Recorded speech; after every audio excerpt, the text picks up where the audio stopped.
Chapter 6. Winston was writing in his diary. It was 3 years ago. It was on a dark evening, in a narrow side street near one of the big railway stations.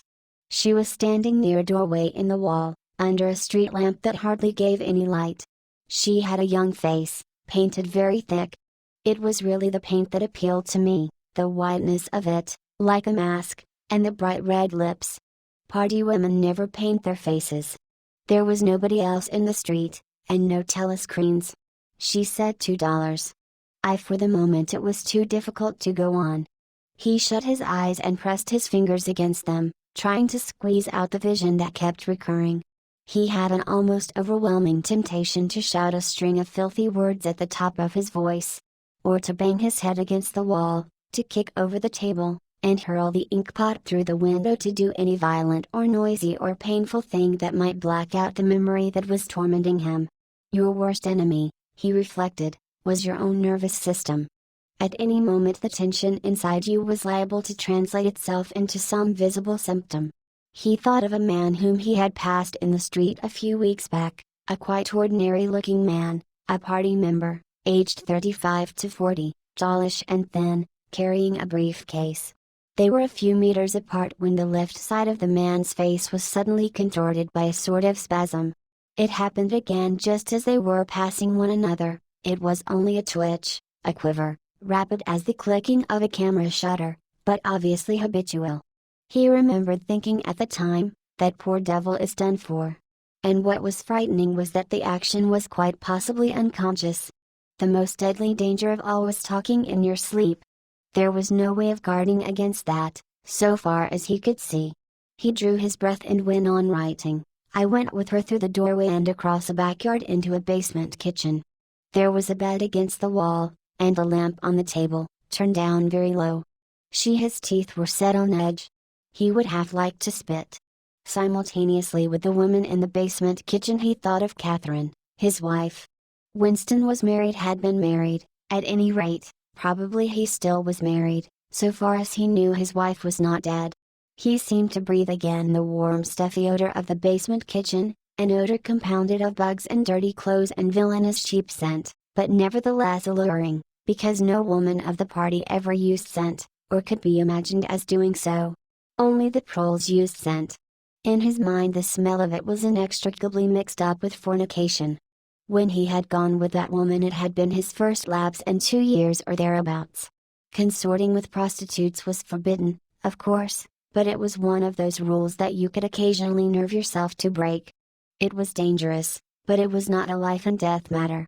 To be caught with a prostitute might mean 5 years in a forced labor camp, not more, if you had committed no other offense. And it was easy enough, provided that you could avoid being caught in the act. The poorer quarters swarmed with women who were ready to sell themselves. Some could even be purchased for a bottle of gin, which the proles were not supposed to drink. Tacitly the party was even inclined to encourage prostitution, as an outlet for instincts which could not be altogether suppressed. Mere debauchery did not matter very much, so long as it was furtive and joyless and only involved the women of a submerged and despised class. The unforgivable crime was promiscuity between party members. But though this was one of the crimes that the accused in the Great Purges invariably confessed to, it was difficult to imagine any such thing actually happening. The aim of the party was not merely to prevent men and women from forming loyalties which it might not be able to control. Its real, undeclared purpose was to remove all pleasure from the sexual act. Not love so much as eroticism was the enemy, inside marriage as well as outside it. All marriages between party members had to be approved by a committee appointed for the purpose, and though the principle was never clearly stated, permission was always refused if the couple concerned gave the impression of being physically attracted to one another. The only recognized purpose of marriage was to beget children for the service of the party. Sexual intercourse was to be looked on as a slightly disgusting minor operation, like having an enema. This again was never put into plain words, but in an indirect way it was rubbed into every party member from childhood onwards. There were even organizations such as the Junior Anti-Sex League, which advocated complete celibacy for both sexes. All children were to be begotten by artificial insemination, ARTSM, It was called in newspeak and brought up in public institutions. This, Winston was aware, was not meant altogether seriously, but somehow it fitted in with the general ideology of the party. The party was trying to kill the sex instinct, or, if it could not be killed, then to distort it and dirty it. He did not know why this was so, but it seemed natural that it should be so. And as far as the women were concerned, the party's efforts were largely successful. He thought again of Catherine. It must be 9 to nearly 11 years since they had parted. It was curious how seldom he thought of her. For days at a time he was capable of forgetting that he had ever been married. They had only been together for about 15 months. The party did not permit divorce, but it rather encouraged separation in cases where there were no children. Catherine was a tall, fair-haired girl, very straight, with splendid movements. She had a bold, aquiline face, a face that one might have called noble until one discovered that there was as nearly as possible nothing behind it. Very early in her married life he had decided, though perhaps it was only that he knew her more intimately than he knew most people, that she had without exception the most stupid, vulgar, empty mind that he had ever encountered. She had not a thought in her head that was not a slogan, and there was no imbecility, absolutely none, that she was not capable of swallowing if the party handed it out to her. The human soundtrack he nicknamed her in his own mind. Yet he could have endured living with her if it had not been for just one thing: sex. As soon as he touched her she seemed to wince and stiffen. To embrace her was like embracing a jointed wooden image. And what was strange was that even when she was clasping him against her he had the feeling that she was simultaneously pushing him away with all her strength. The rigidity of her muscles managed to convey that impression. She would lie there with shut eyes, neither resisting nor cooperating but submitting. It was extraordinarily embarrassing, and, after a while, horrible. But even then he could have borne living with her if it had been agreed that they should remain celibate. But curiously enough it was Catherine who refused this. They must, she said, produce a child if they could. So the performance continued to happen, once a week quite regularly, whenever it was not impossible. She even used to remind him of it in the morning, as something which had to be done that evening and which must not be forgotten. She had 2 names for it.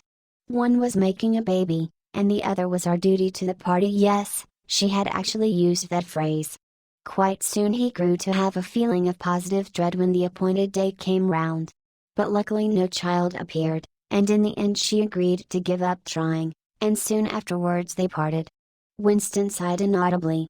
He picked up his pen again and wrote. She threw herself down on the bed, and at once, without any kind of preliminary, in the most coarse, horrible way you can imagine, pulled up her skirt.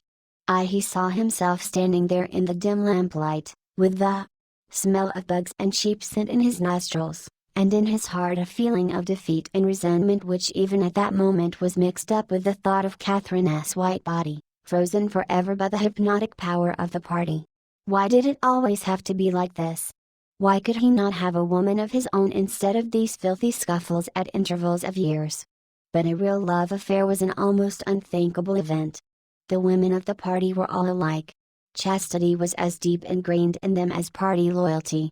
By careful early conditioning, by games and cold water, by the rubbish that was dumped into them at school and in the spies and the youth league, by lectures, parades, songs, slogans, and martial music, the natural feeling had been driven out of them.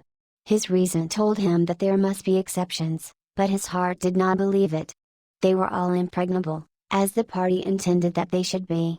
And what he wanted, more even than to be loved, was to break down that wall of virtue, even if it were only once in his whole life. The sexual act, successfully performed, was rebellion. Desire was thought crime. Even to have awakened Catherine, if he could have achieved it, would have been like a seduction, although she was his wife. But the rest of the story had got to be written down. He wrote, I turned up the lamp. When I saw her in the light after the darkness, the feeble light of the paraffin lamp had seemed very bright. For the first time he could see the woman properly. He had taken a step towards her and then halted, full of lust and terror. He was painfully conscious of the risk he had taken in coming here. It was perfectly possible that the patrols would catch him on the way out. For that matter, they might be waiting outside the door at this moment. If he went away without even doing what he had come here to do, it had got to be written down, it had got to be confessed. What he had suddenly seen in the lamplight was that the woman was old. The paint was plastered so thick on her face that it looked as though it might crack like a cardboard mask. There were streaks of white in her hair, but the truly dreadful detail was that her mouth had fallen a little open, revealing nothing except a cavernous blackness. She had no teeth at all. He wrote hurriedly, in scrabbling handwriting, "When I saw her in the light she was quite an old woman, 50 years old at least. But I went ahead and did it just the same." He pressed his fingers against his eyelids again. He had written it down at last, but it made no difference. The therapy had not worked. The urge to shout filthy words at the top of his voice was as strong as ever.